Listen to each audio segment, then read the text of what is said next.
27 জানুয়ারি মঙ্গলবার চাংরাবান্ধা হনুমান মন্দির প্রাঙ্গণে অনুষ্ঠিত হলো এক বিশাল হিন্দু সম্মেলন। এই সম্মেলনে উপস্থিত বিশাখ তীর্থ মহারাজ জি ও সনাতনশীল মহাশয়।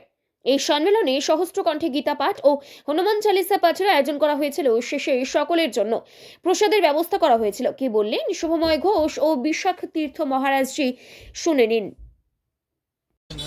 আজকে চাংরাবান্ধা হনুমান মন্দিরে সকাল থেকে গীতা পাঠ ভগবত পাঠ শুরু করছিলেন, এই সম্বন্ধে কিছু বলবেন আমাদেরকে? মানুষকে সচেতন করতে এসেছি, যেটা সত্যি সেটা বোঝাতে এসেছি, ধর্মের গুরুত্ব বোঝাতে এসেছি।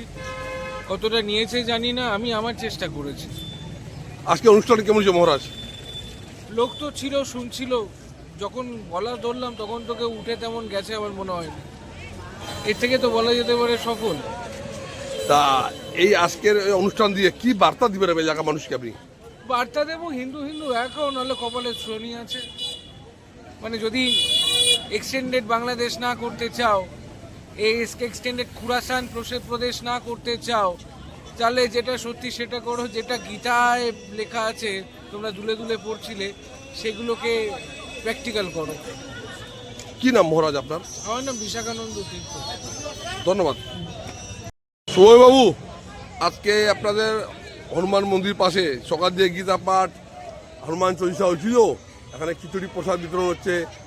আর আজকে অনুষ্ঠানে কেমন হলো এসব একটু বোঝার আমাদেরকে। নমস্কার সকলকে। আমাদের আজকের এই যে ধর্মীয় সম্মেলন খুব সুন্দর এবং সুষ্ঠুভাবে সম্পূর্ণ হলো। এখন খিচুড়ি প্রসাদ বিলি হচ্ছে। প্রসাদ বিতরণের পর আমাদের আজকের এই অনুষ্ঠান সমাপ্তি হবে। খুব সুন্দরভাবে অনুষ্ঠিত হয়েছে আমাদের এই অনুষ্ঠান। আজকে আপনাদের এখানে বিশেষ অতিথি কে ছিল?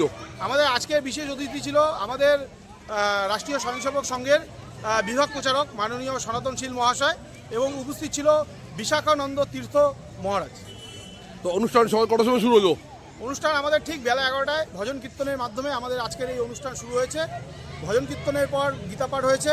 গীতা পাঠের পর আমাদের যে মূল যারা বক্তারা ছিলেন তারা বক্তব্য রেখেছেন, এবং সর্বশেষে হনুমান চল্লিশা পাঠের মধ্যে দিয়ে এবং প্রসাদ বিতরণের মধ্যে দিয়ে আমাদের আজকের অনুষ্ঠান সমাপ্তি হচ্ছে। কেমন সারা পাইলেন? খুব সুন্দর সারা। আমরা যেরকম আশা করেছিলাম ঠিক সেরকমই সংখ্যায় উপস্থিত ছিল আমাদের এই ছোট মাঠে। 5 শতাধিক লোক নিয়ে আমাদের আজকের এই অনুষ্ঠান সম্পূর্ণ হলো।